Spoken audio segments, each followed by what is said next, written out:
The views and opinions expressed on this program do not reflect the company, owners, management, staff, clients, or partners.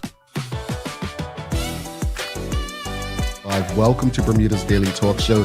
It's the Daily Hour. ChatGPT did become the world's most downloaded non-gaming app. Literally the job of everyone in government to address the media and the public. What are your thoughts, audience? What are your thoughts on Zandy Silva as the deputy PLP leader? A community that can't feed itself is a community that... What you may not know, though, is that Bermuda, we have a connection with Epstein, too. Things that people are doing right, the youth are doing right, that is not being advertised enough. When you see your access to U.S. dollars disappear, that's when you have a problem. You've got a town in the UK of a similar sized population. This place absolutely outshines it.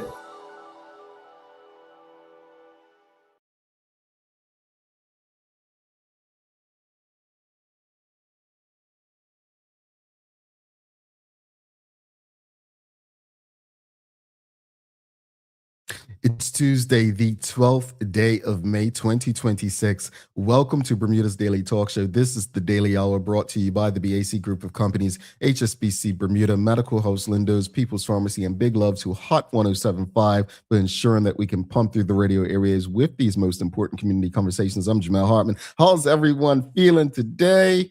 It's Heritage Month, man. It's May. It's gonna be a beauty today, ain't it? I said, ain't it? Yeah, not proper English. I said, ain't it? We've got James Burgess says, good morning to the Daily Hour team show. I'm watching and listening carefully. Jamal. It's Jamel with an E, but I got you, good brother. Claire Warner says, good morning, Jamel. Good morning, Bermuda. And a good morning to you as well, Claire Warner. Suzanne Ingham says, good morning, Jamel. It's a super awesome day to be in TDH, his house. Said, I missed you, Jamel. I missed you as well. I do. I do miss you all when I'm not here. I do, because I get to engage with you. When you talk to people every day, they become a part of your life. So I don't say that lightly. This is something that they teach you about when you're in school, broadcasting and so on. Like, you become part of people's lives, right? So I really do mean when I say, I miss talking to you. I missed engaging with you. I miss solving problems with you. So thank you all for rocking with us like you do. Greetings, everyone, and thanks for making us part of your daily routine. A good one today as we welcome the reigning Bermuda Day Half Marathon champion, Sean Trott, onto the show. Really looking forward to this conversation. I mean, I remember that race like it was yesterday, and here we are a year later already. What a performance. Him and young Ryan Otterbridge, it was a shootout, and it was beautiful to see. First time winner, but looking forward to speaking with Sean because he's gone from the hunter to the hunted, and see what his preparation has been like leading up to this year's half marathon derby. The daily play, folks, you all got the clue in one day last week. So we've got more, a question for you. Yes, with Curb, our partnership with Curb. So you don't want to miss this. Curb's giving out a lot of prizes. So you want to stay tuned for your daily play, which is some keys to the past trivia today. All right. If you haven't already, don't forget to subscribe on our website. Follow us on all of our social media channels to stay up to date with all that we have going on. Help us grow beyond the mic as we do our part to continue to improve our community. All right, folks. Good morning, everyone, says Ms. Ellen Kate Horton, and top of the morning to you as well. Folks, we have a conversation I have. I was editing my monologue right up until this show because I just wanted to make sure that it's clear. It's clear. But I want to reflect this morning on a comment made during the recent Build Summit, which has a lot of people talking, and honestly, it's something many Bermudians have been saying for years. According to a story in the Royal Gazette, Chris Mabry of West End Properties Limited, the owners of Fairmont Southampton, spoke about the progress of the hotel redevelopment. He says the beach club and a restaurant could open soon, with the full hotel expected to reopen sometime next year after nearly $600 million in renovations. According to Mr. Mabry, the interest is already there. He said they're getting unbelievable traction with full hotel buyouts already happening. Now, that's major news for Bermuda's tourism industry, right? But it was another comment that made me raise an eyebrow.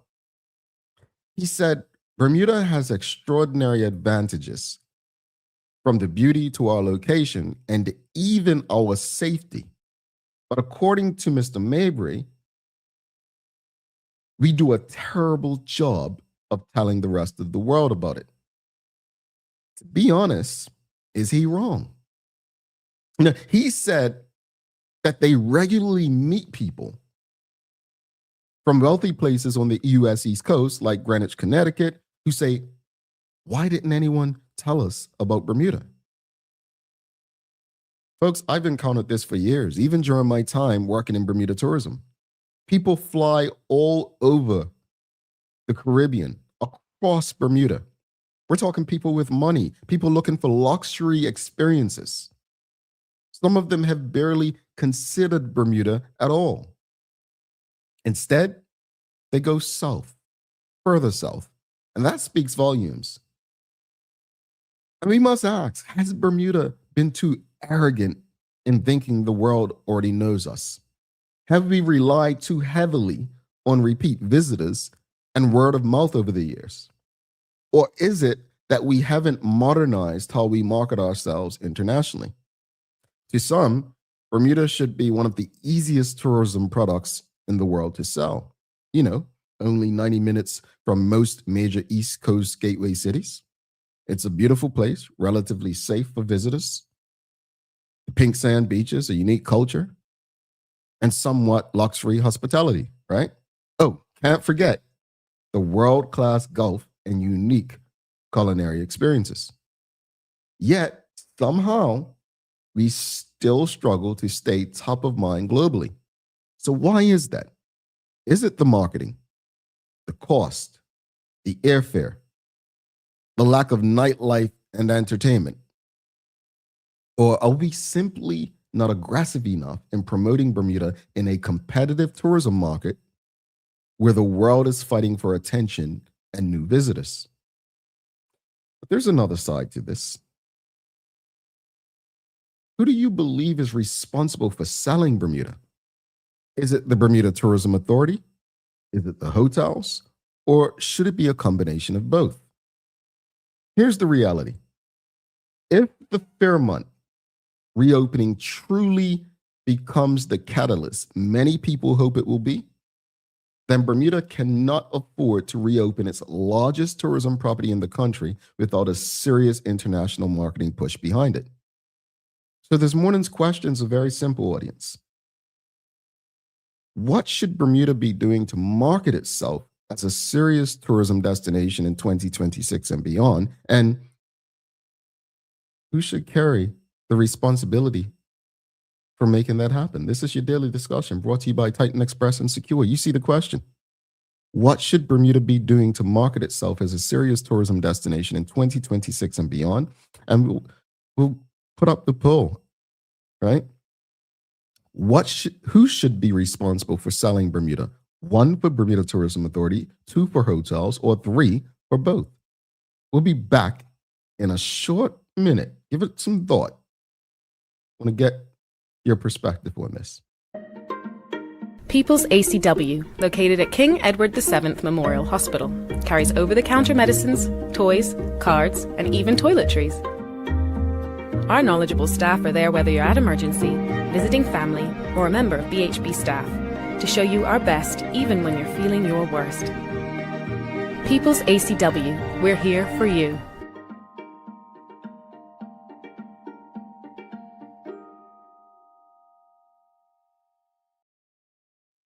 Alrighty, folks, you heard the question this morning. We are asking you, what should Bermuda be doing to market itself as a serious tourism destination in 2026 and beyond? And here's the poll. The poll, it says, who should be responsible for selling Bermuda?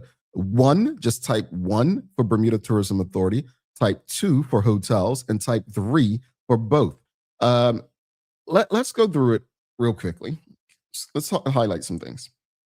So, Fairmont Southampton's beach club and restaurant could reopen soon ahead of the full hotel reopening next year, right?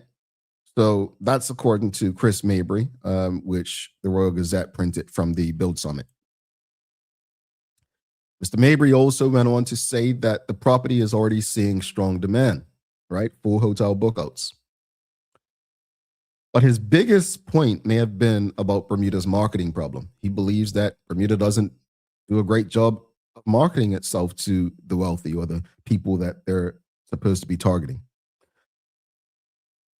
He is concerned that the rich and wealthy are flying past Bermuda to go to the Caribbean. He spoke about Bermuda's advantages, its proximity to the U.S. East Coast, safer compared to many other jurisdictions to the south. He says beautiful beaches and scenery, high-end hospitality product, unique culture and British Caribbean blend, strong luxury and business tourism potential. He said, he didn't say this, but based on what he's saying, it seems many have believed for years that Bermuda does a poor job telling its story internationally. And we have to ask some serious questions. And yes, the BTA put out some fancy numbers the other day, said that, increased tourism and more people from Canada. Great job, honestly. Is it sustainable, though? Is it sustainable? Is the messaging outdated? Are we marketing ourselves enough to the right people? Are we targeting the wrong demographics? Are airfares and hotel prices hurting the destination more than marketing? Is Bermuda too dependent on word of mouth and repeat visitors? These are serious questions. Now, we have to ask another important question. Is tourism marketing the sole responsibility of the Bermuda Tourism Authority?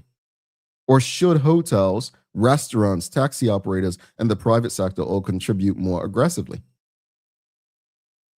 Some may argue the BTA should lead branding and international campaigns. Hotels should market Bermuda while marketing their properties. Government should improve visitor experience and affordability. But others may say Bermuda doesn't need more marketing. It needs a better tourism product and lower cost. Folks, that's the one that we need to come to terms with.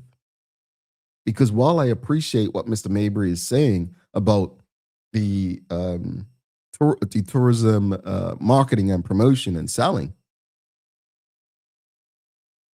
he said, well, Bermuda's got beautiful beaches. Everywhere has beautiful beaches. Let me remind you. Remember I told this story some years ago on this show. I was working in Bermuda tourism in New York, and I went to this cultural tourism summit Syracuse University was hosting. And it was about cultural tourism. And one of the presenters, I know you've heard this story before, one of the presenters put a picture of a beach up on the board, up on the screen. And I asked everyone in the audience, can you tell me where this beach is? And people were guessing. And my memory's not as great, but I believe the beach was somewhere in the United States. But people were guessing, oh, Cayman Islands, Jamaica, this place, that place. The point that the presenter was making was that there are beautiful beaches everywhere. But what separates any jurisdiction, destination, is culture, traditions, unique experiences. And we have to ask ourselves, do we have a culture worth sharing that we want to sell and promote and market? We've got to ask ourselves these questions. So again, audience, question of the morning, what should Bermuda do to market itself as a serious tourism destination in 2026 and beyond? And the poll question is, who should be responsible for selling Bermuda? 1, Bermuda Tourism Authority. 2, hotels. or 3, both. Let's see what the audience is saying this morning. We've got Miss Ellen Kate Horton. She didn't fill out the survey, so hopefully she can press 1 if that's what she means. She says that highly paid authority. Well, they need to be doing something. We've got 9/11 Island Girl says, I've been encountering people not knowing about Bermuda since uni days in the 80s. One of the issues is that information about Bermuda is often in the same books and pamphlets about the Caribbean. Well, I mean, that's on us. That's on us. I think Bermuda has often tried to take advantage of being in that, because if not, we'd just be the Atlantic. But I would rather us be in the Atlantic in the same conversation as Martha's Vineyard and Block Island than many of the islands to the south. And I think it's more of a, let me be very clear. I'm speaking about geographically, not culture, not distancing, ourselves from our cousins to the south. Let me be very clear with that, because some people will run with that. We know how we like social media clips and Jamal speaking down on. No, that's not it. Geographically speaking, to take, get, advantage wise. Like, I love when I meet people who know right off the hat, like, that Bermuda's not geographically in the Caribbean. It's the people I meet who, oh, well, just simply think we're in the Caribbean. I'm like, oh my goodness, it's this kind of person. Yeah, I'm judging. I'm judging. All right, we've got 9/11 Island Girl says, we are highlighted as a unique destination in the North Atlantic, and the tourism ads don't often reflect average Bermudians.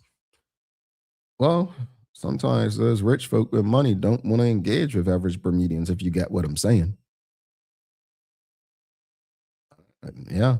Suzanne Ingham says, do we advertise a lot? I think both should be responsible for advertising, but mostly the BTA should be held most responsible for advertising Bermuda, not seeking Bermuda, because we've sold buying too much to outsiders now. BTA needs Mr. Jeffers in that spot, and we will grow big time. Don't get me started in that. All right, don't get Suzanne started. Here's the thing. I don't think we separate the two. So I'm going to say it. The Bermuda Tourism Authority's responsibility should be promoting, marketing, and selling Bermuda, the island.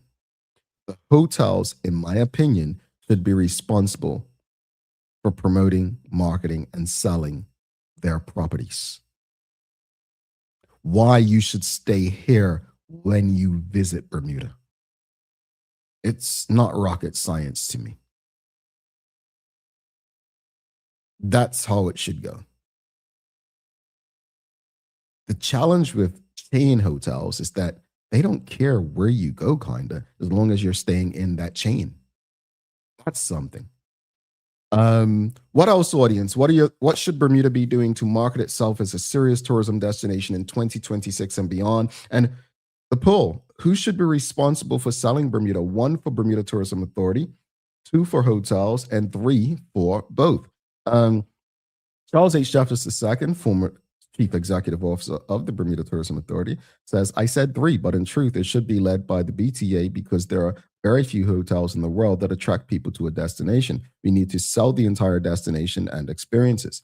I think Bermuda Tourism Authority, their mandate is to sell the destination. I agree with you, but I also do agree that, and I know you all have seen this, I've watched TV for years, whether it's the news, well, mostly news. And I've seen commercials come on for the Atlantis. I've seen commercials come on for different properties, sandals, and so on. That's what I mean. I've never seen a Bermudian hotel advertise itself in traditional ways. So while I appreciate what Charles is saying, I'd love to see hotels do their own thing. Maybe it's just me, but I think the hotels have to market, sell, promote, and market themselves. We've got Mark Arthur says, the best persons who can advertise the island is Bermudians. Far too many At times we rely on non-locals who are not as passionate about our island home as locals. I disagree. I actually disagree. I know that a lot of Bermudians say that, believe it. I'm going to go somewhere where you all are probably going to be like, Jamal, but I'm going to do it. It's like someone who's a weed head having a responsibility to sell weed, right? I'm not going to want Snoop Dogg selling weed for me. That brother probably going to smoke it all, right? Now, I'm not saying Bermudians are weed heads. What I'm simply saying is just because someone loves the product doesn't mean that they're going to know how to sell it to someone that they're not familiar with. You get me? So if Mr. Mabry is saying that we're not touching the rich and wealthy in East Greenwich, Connecticut, I probably will say, well, you know, I don't like talking to rich, wealthy people because they like talking down on my people and myself. So I think it's yes, understanding the product, being passionate about the product are great, but that doesn't really make a great salesperson. You've got salespeople who can go in a hospital today and sell medical supplies and then turn around tomorrow and go work for a computer company and sell hardware and software to people. They have no interest in computers, no interest in medical supplies, but they are great salespeople. So I don't think Bermuda necessarily needs Bermudians to sell Bermuda. I know you all are disagreeing and throwing stuff at your screen or turning your radio, slapping your radio, whatever. I know that's hard to take. But the reality, we need great salespeople who have an understanding of Bermuda.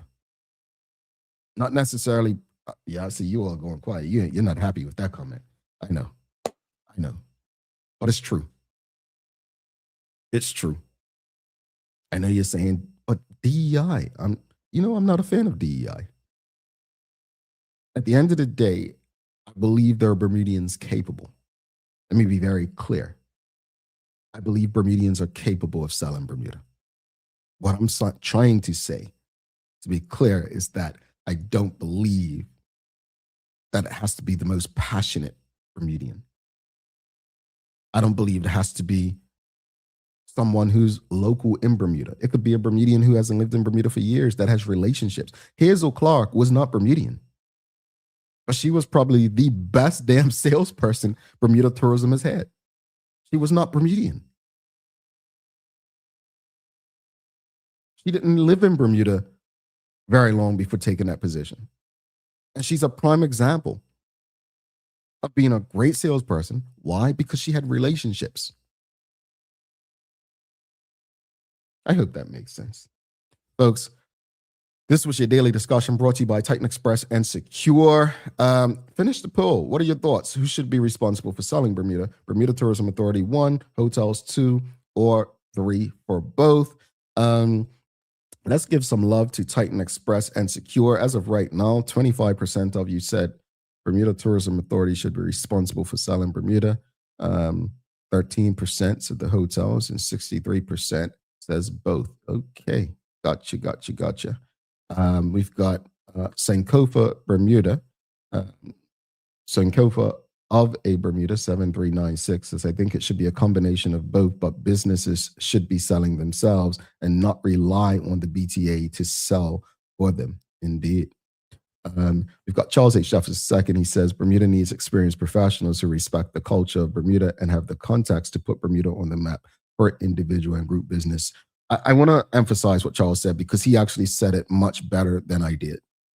At the end of the day, I'm okay with non-Bermudians in these positions, but they have to respect the people and the culture. And that's something that Hazel Clark did. She respected Bermuda and she respected Bermudians. At the end of the day, in a perfect world, we want Bermudians in these positions selling the country they love. But we don't want to rule ourselves out of simply having the best people who have a respect, understanding, and a will to see Bermuda do well. Folks, your daily discussion brought to you by Titan Express and Secure. Let's show them some love. Then we'll do Days of the Year. And we've got a Bermudian icon to celebrate today. The daily discussion is brought to you by Titan Express and Secure. Titan Express delivers safe, professional, and reliable transportation and tours across the island. From island tours to cultural experiences, they set the standard. And Secure is your go-to for property management, waste management, and residential and commercial services. Visit securebda.com. Professional, punctual, and reliable service is their commitment to you. All righty. Well, what's the date today? It's the 12th. So on this day, the days of the year, what we're going to do, well, first, it is International Nurses Day. International Nurses Day. So big up to all the nurses around the world and in Bermuda. It's International Day of Plant Health. Yep, plant health. We've got National Sapphire Segula Day. I don't know what that is. World Topiary Day, and National Hospital Day. All right.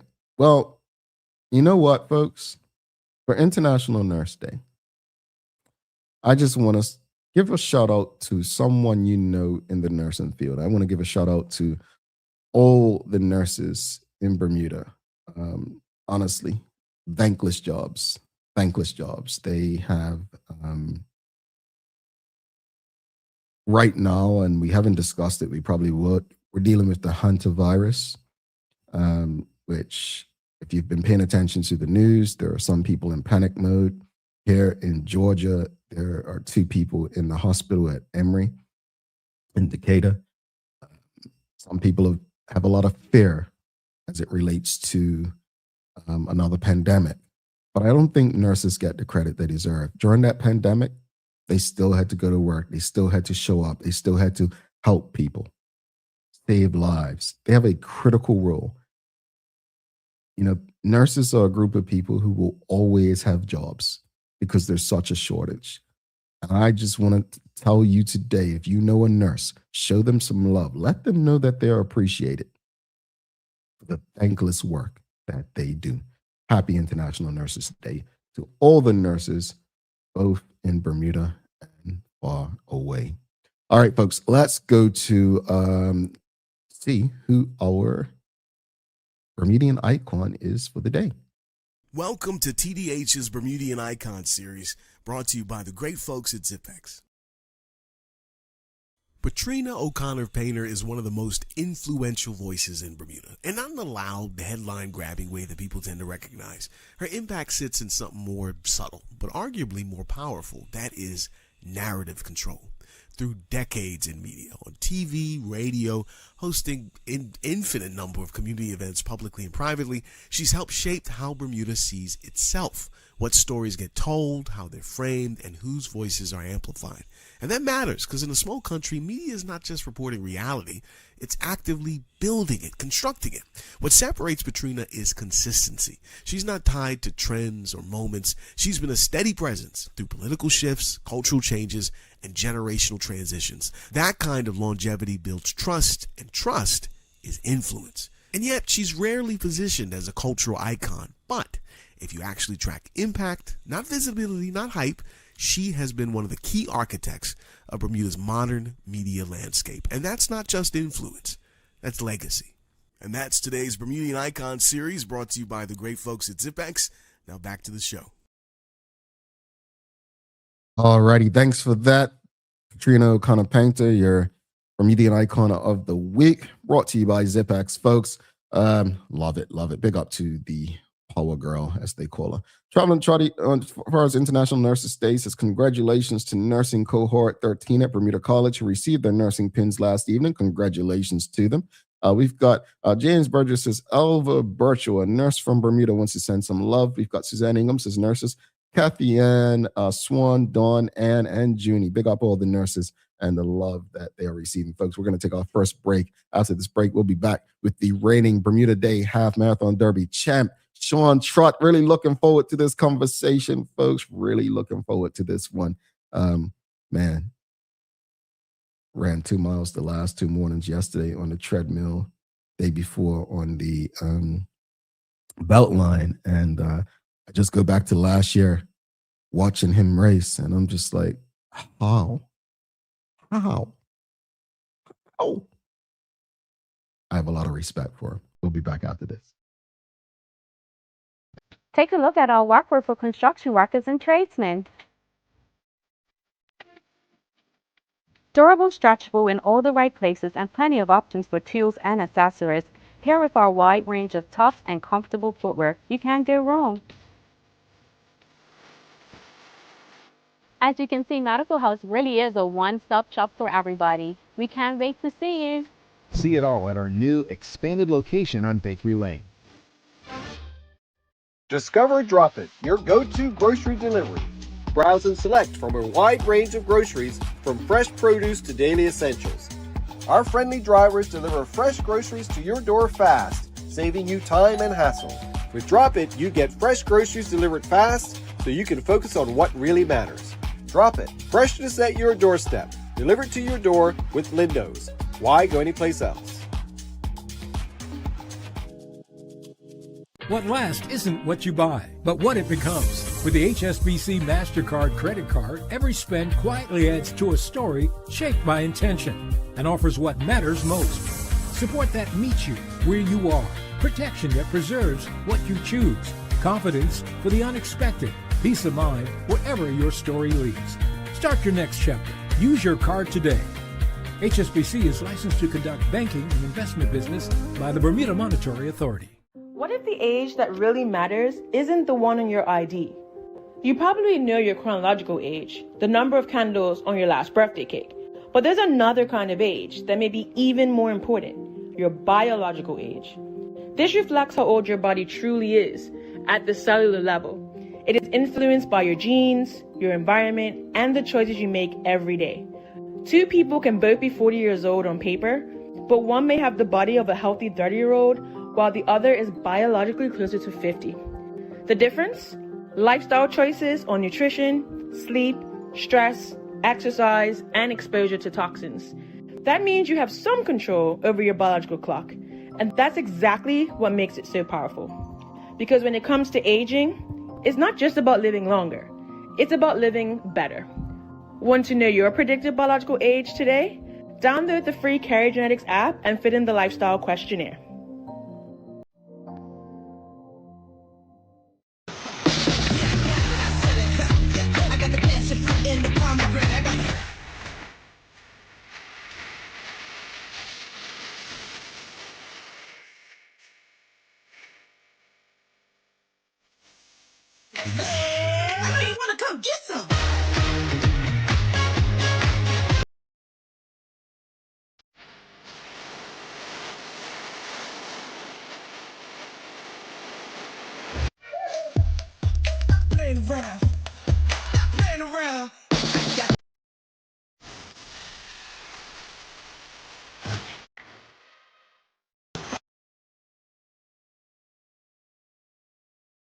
Welcome back to the Big Show. Jamel Hartman here. This is the Daily Hour, brought to you by the BAC Group of Companies, HSBC, Bermuda Medical House, Lindo's, People's Pharmacy, and big love to Hot 107.5 for ensuring that we can pump through the radio airwaves with these most important community conversations. Folks, do not forget to subscribe on our website, thedailyhour.com. Follow us on all of our social media channels to stay up to date with all that we have going on. Help us grow beyond the mic as we do our part to continue to improve our community. All right. Folks, you asked and we've done it. So this Sunday at noon to 2 p.m., if you are watching, if you are streaming online, you can see it on the screen. I'll be having a book signing. Yeah, The Journey Within. So stop by at People's Pharmacy this Sunday at noon to 2 p.m. I will be there. I know, Suzanne, you asked for Saturday. We can give you Sunday. So some of you all, right after church, you can come by People's Pharmacy and get your book. Looking forward to seeing all of you in the His House this Sunday, May 17th at noon to 2 p.m. All right? So, yeah, that's that. Also, before we bring our guest in today,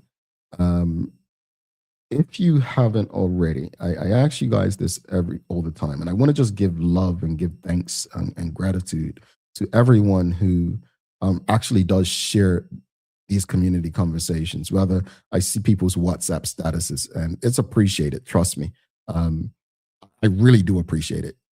I love to share things that empower me and that I like.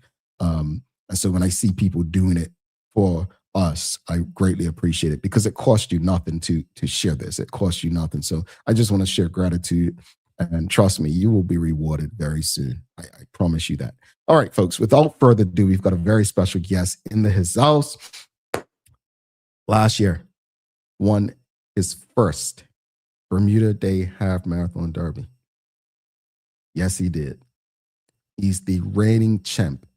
And in about 2 weeks, he gets to do it again.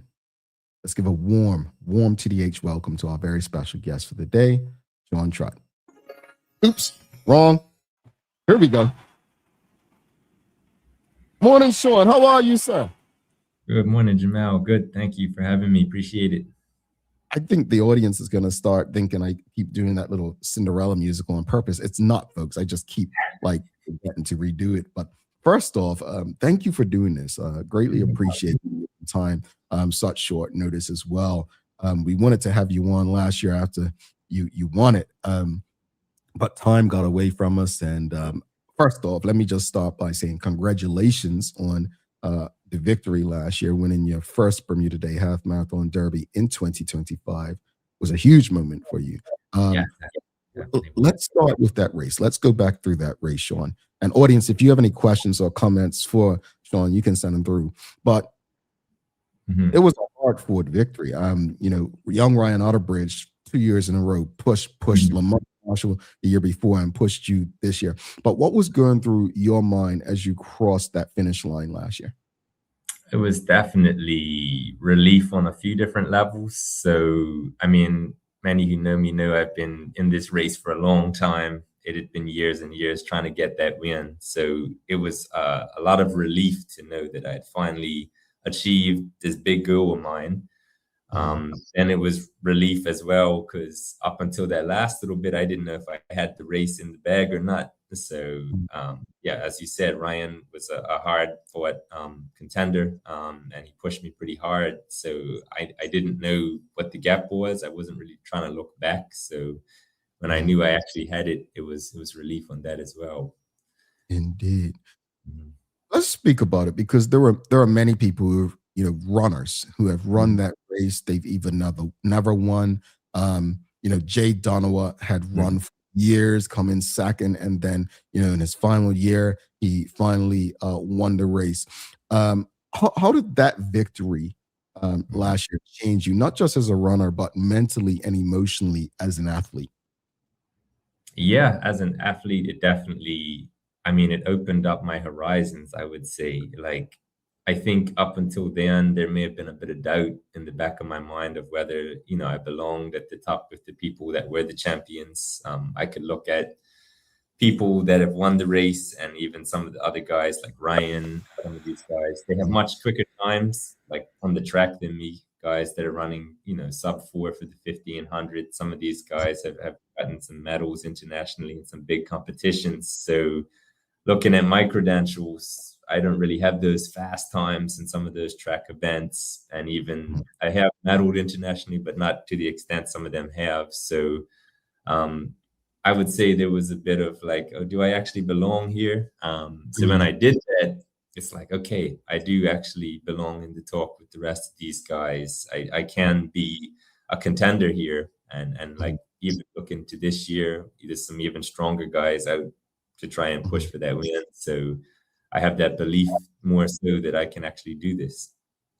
Indeed. I want to ask audience, has anyone in the audience, just a yes or no, have you ever participated? I'm not going to say run, because but have you ever participated in the Bermuda Day Half Marathon Derby? Let us know, audience. Now let's talk about it, because the Derby is as much about strategy as it is fitness. Looking back, what do you think you executed particularly well in last year's race? Because my memory, if it serves me correctly, you guys were 1 and 2 for a while, and then you just pulled away. Was it near Montpelier? I think some coming up the big time there. Yeah.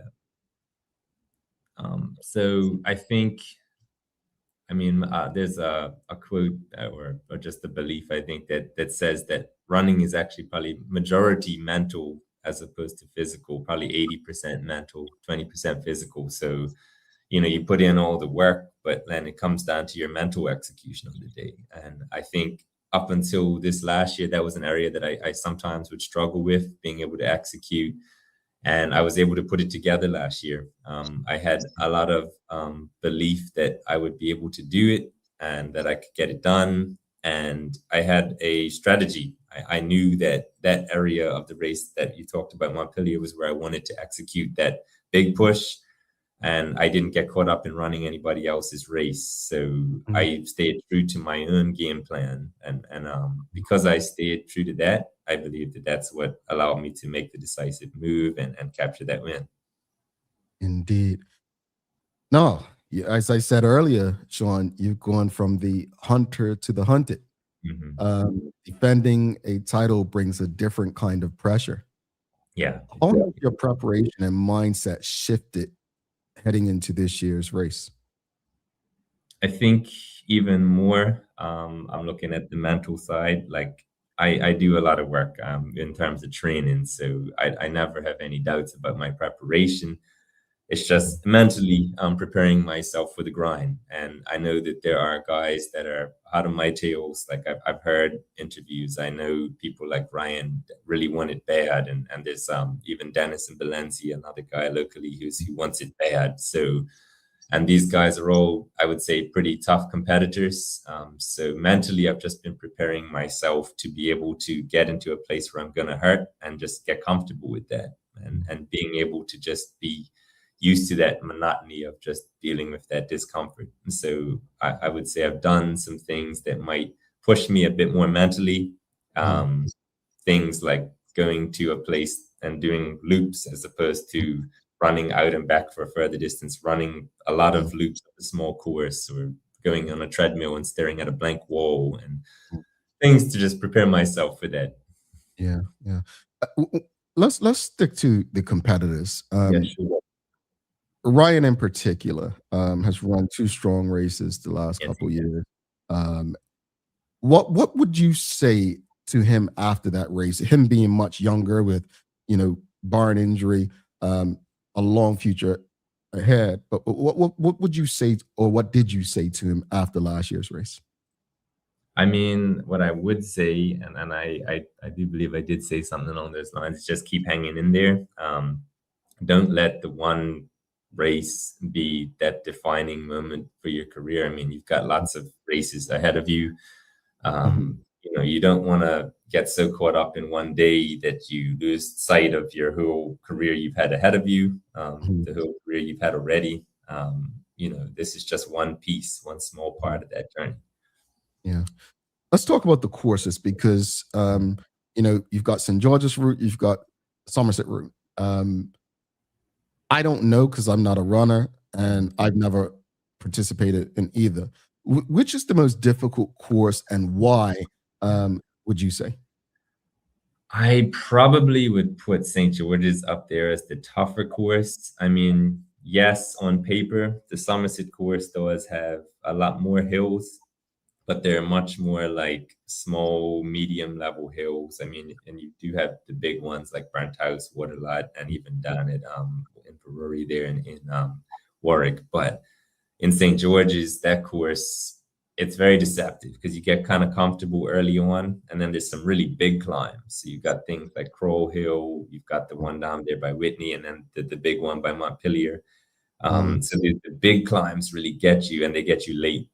So just when you're feeling the fatigue of the distance, here's some hills, and that's going to take a lot of that energy from you, and then you got to still push through town after that. So I'd put St. George's at the top of that. Indeed. Yeah, I've heard people say that hills in St. George's are longer, and like you said, they are deceptive. Let's go to the audience real quick. Audience, if you have any questions or comments, we've got Sean Trott in the house, the reigning Bermuda Day Half Marathon Derby champ. Charles H. Jefferson II, he's asking, it's interesting to hear that there was a bit of imposter syndrome with Sean, proving that the mental is equally important. Who are the young runners that Sean is looking at as his biggest competition? Okay. Yeah, it's a great question. I mean, I definitely have my sights on Ryan. He's probably at the top of that list. I know he's very motivated. He's run some great times already this season, so he's somebody I would say to look out for. And then you've got Callan Richardson. He's somebody. He's been slowly coming up through the ranks, and this year he's even beaten me a few times in some of the races. So yeah, he's another one to watch. He's especially strong over the longer distances as well.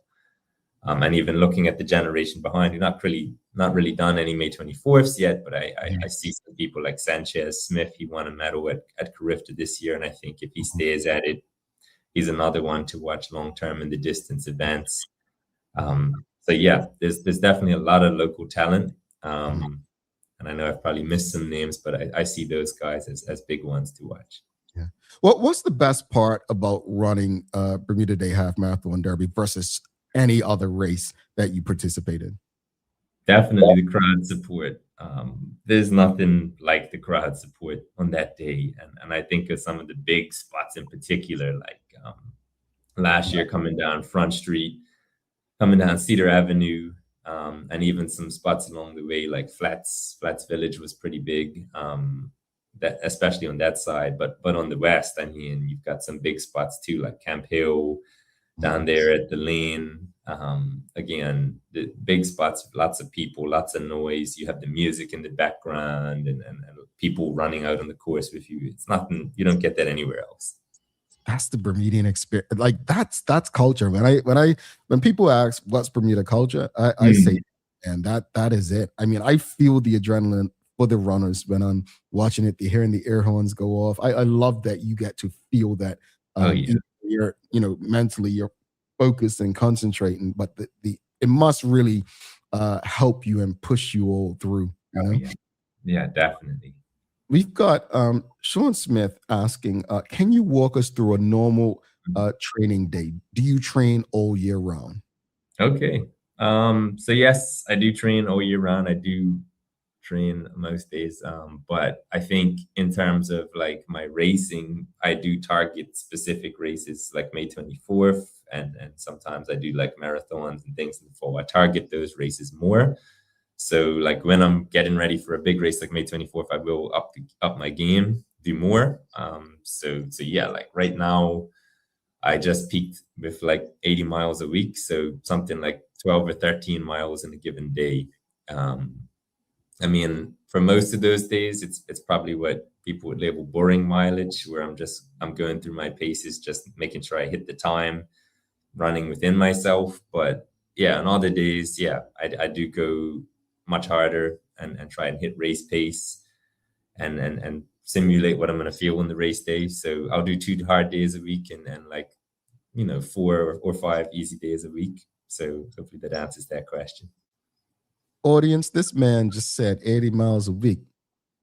I thought me running 10 miles a week was doing something, audience. Like, he just put me to shame, audience. I mean, 80 miles a week, folks. Sean, people have been following, running and times a lot closer over the last probably 5 years to a decade. Recently in London, got his name, but the Kenyan runner broke the marathon record. If it stands. Yeah. When you see things like this as a runner, what goes through your mind? And speak about the conditioning and the mindset. And when I say conditioning, I'm not just talking about physical, but how does the training routine for yourself compare, like as far as physically, mentally? But most of all, something we don't touch on is nutritionally, right? Like repair, like speak about that, because I can Google, I can, what's it called? Chat GPT it, but still don't comprehend how someone can run a marathon in under 2 hours. How is I mean, there is a lot of stuff currently, like in the running space and the technology side. So shoes have really come a long way. So some of these shoes can actually help assist with increasing your mechanics and making sure you run more efficiently. So that has helped a bit. But yeah, I mean, to run that time There's a lot of things that need to go well and need to go right in your training. You need to be dialed in a lot of different areas, as you hinted at. You need to be on top of your training. So somebody like that's probably going to be, I said 80 miles. Somebody like that's probably doing 140 miles, 150 miles a week. Those guys are doing. So to do something like that, you have to be on top of the other parts too, like sleeping well, so you recover well from that, and nutritionally giving yourself all the things you need to be able to allow your body to repair itself, recover. And then you add the proper shoes and all these technological things these guys are using to help themselves with that. There's recovery things. You can have these like boots you wear that help to promote blood circulation, a whole bunch of different things. If you add all that together, then that can lead to those things happening. Yeah, it was a year, Larry Marshall Jr., when the race ended at National Sports Center up at the stadium, and he was expected to have a good race that year and ended up coming like 6th or something. And that was the first time I understood the impact shoes played, because he said his shoes gave way, if I remember correctly. And then after that race recently, people were talking about Adidas, that the guy wearing may have helped. And these are things that, again, as a non-runner, you just don't even consider, you don't think about, but it seems so obvious once you say it. But as far as nutrition, look, people love to eat what they love to eat, drink. Speak about the discipline it takes to, have a diet that's going to allow your body to give you the best opportunity to do well in these races. I mean, I'm not being probably the most strict with my diet. I think my main emphasis is making sure that I have the right amount of fuel to fuel what I'm doing. I think of the analogy of a car, and if you don't have enough gas in the car, you're not going to be able to make it the distance you need to go. So I'm doing a lot of work. I'm probably burning upwards of 1,500 calories a day in terms of just my training. So I need to take in a lot. So I specifically focus on taking in a lot of calories. So sometimes that may not be the most healthiest of things, but I certainly won't be eating a lot of fried foods. And I stick away from certain things like sodas and excess sugars more. But mainly my aim is keeping high calories coming in. Indeed. We've got Charles H. Jeffs II. He's asking, is there camaraderie amongst runners? Obviously, everyone wants to win, but after the race, are runners genuinely happy for the winner or disappointed if they don't win? And I want to add to that, do any of you train together, or have you trained together in the past?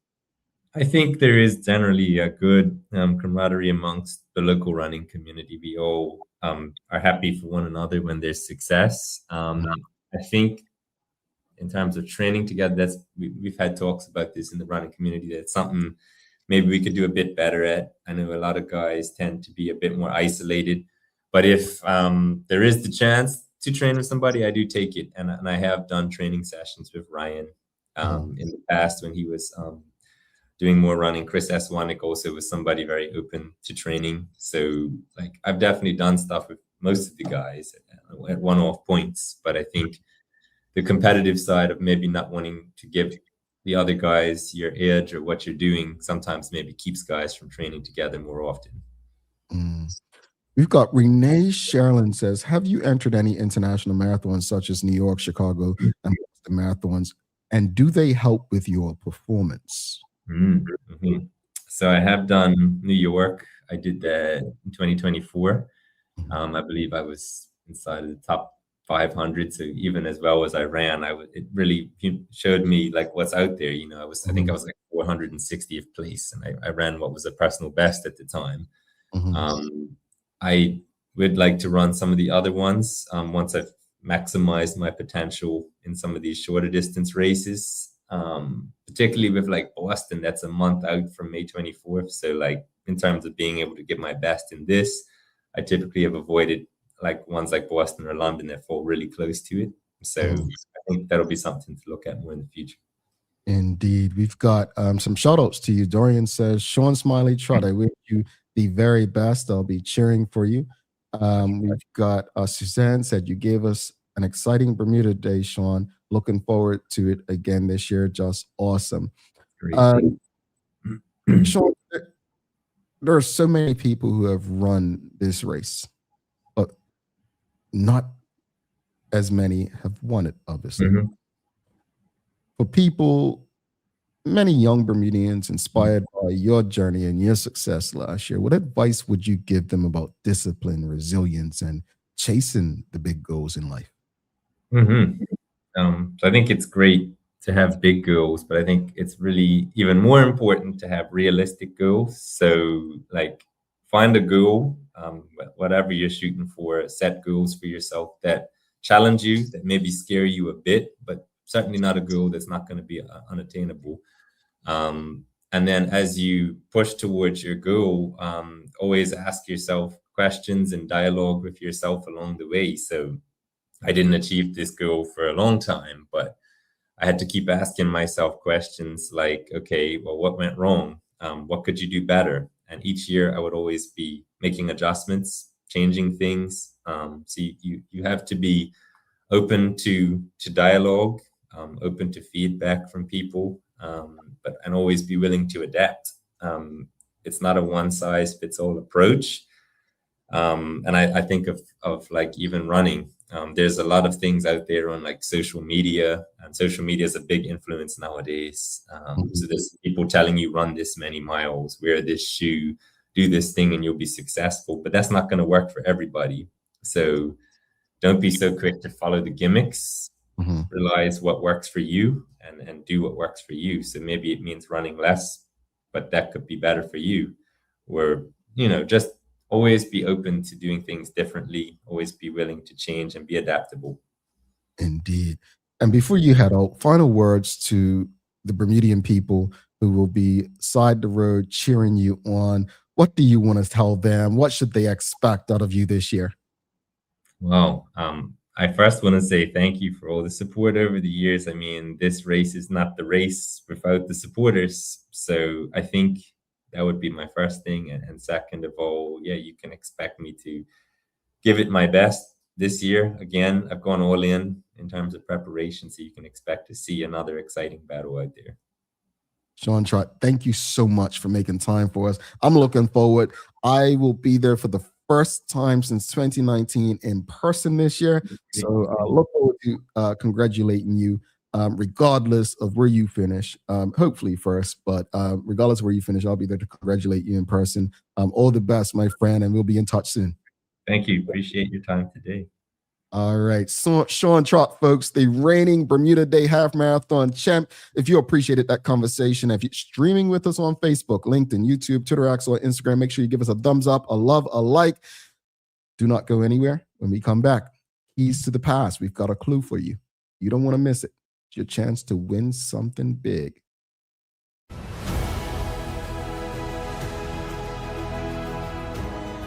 Yeah, I don't got this. I'm gonna be fast at delivery on.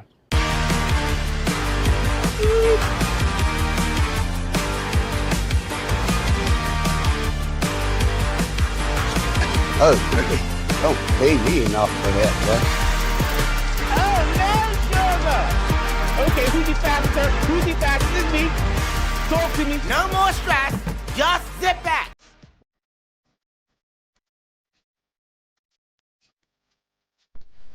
For over 70 years, Bermuda Pest Control has been protecting homes and businesses island-wide. We offer a full suite of services, including rodent control, termite fumigation, and general insect control and maintenance. Our team of experts will quickly and efficiently eliminate any pest problem you may have. With Bermuda Pest Control, you can enjoy a pest-free home in no time. We're committed to providing fast, reliable, and solution-driven services for our customers. It's what we've been doing since 1952. Call Bermuda Pest Control today and say goodbye to pests for good.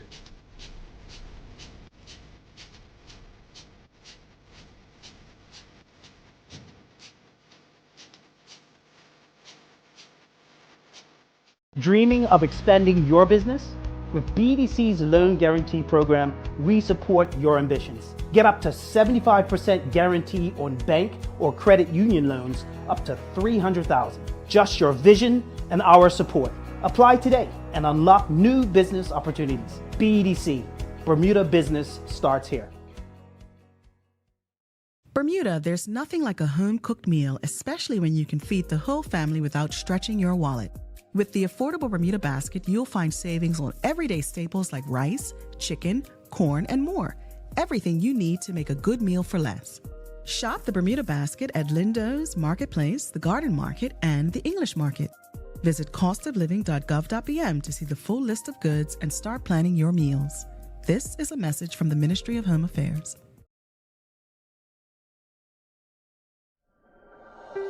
Life moves fast, and so can the unexpected. When you insure your home, you need to know that your insurance company has your back. At Friesenbrook, let one of our friendly and professional agents give you that peace of mind. Because when you are covered, you are confident. Call us at 296-3600 or visit friesenbrook.bm to learn more.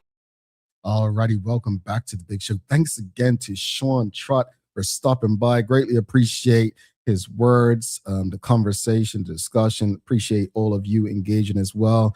Big up and thanks to our partners, the BAC Group of Company, HSBC, Bermuda Medical House, Linda's, People's Pharmacy, and big love to Hot 1075 for ensuring that we can pump through the radio airwaves with these most important community conversations. Folks, do us that favor. If you're streaming with us, whatever platform you're on, hit the like, love, follow, share the conversation with your friends, family, and colleagues. Let them know that you got to speak directly with Bermuda's reigning Bermuda Day half marathon champ Sean Trott this morning. Get out there and cheer him on in a couple weeks as he goes on to defend his title.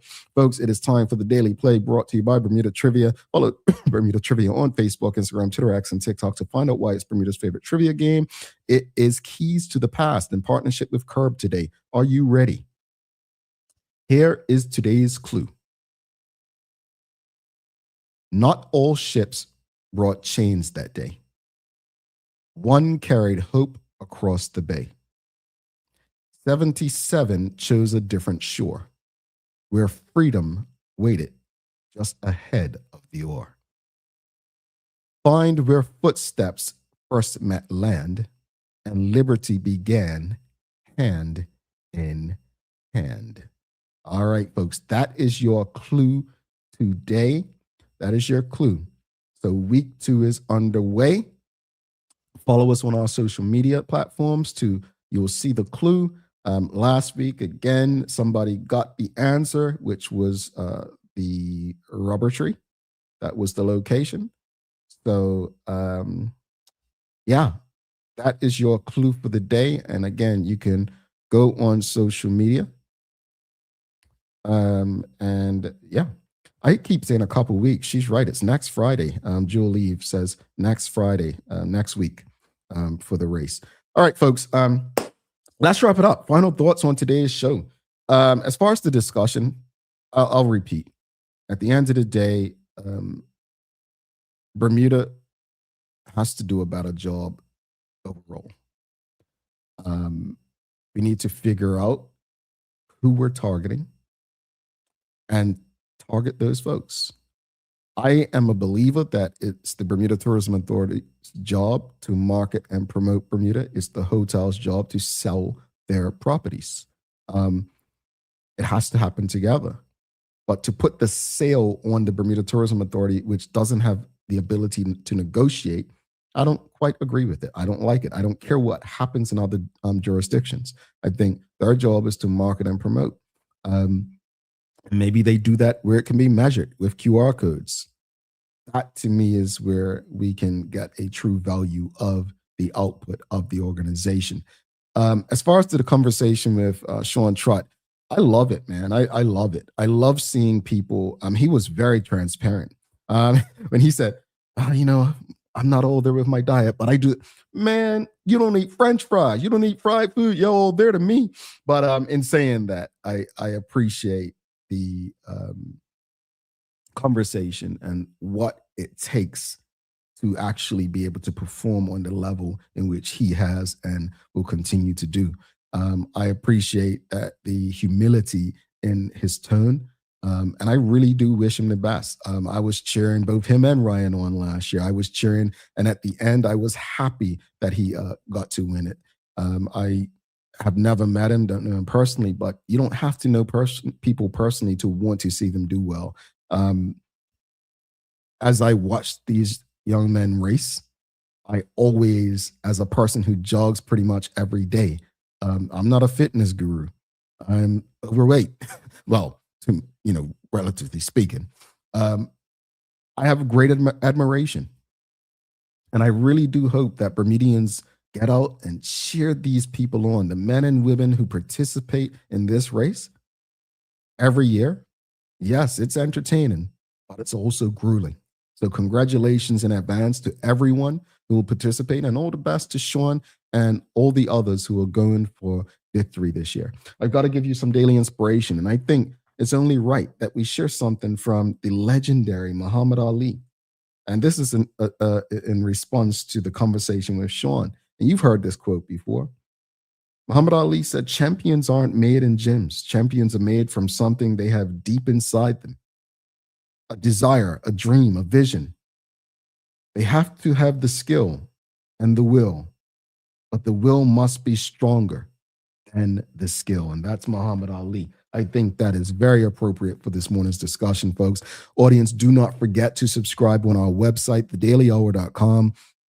Follow us on all of our social media channels to stay up to date with all that we have going on. Help us grow beyond the mic as we do our part to continue to improve our community. Thanks again to our partners, the BAC Group of Companies, HSBC Bermuda, Medical House Lindo's, People's Pharmacy, and big love to Hot 1075 for ensuring that we can pump through the radio airwaves with these most important community conversations. As always, we appreciate you, we love you, and we thank you for making us part of your daily routine. If all goes well, we'll be back to do this again with you tomorrow. I'm Jamal Hartman. Please do make it a safe and a great day. We are out. Peace.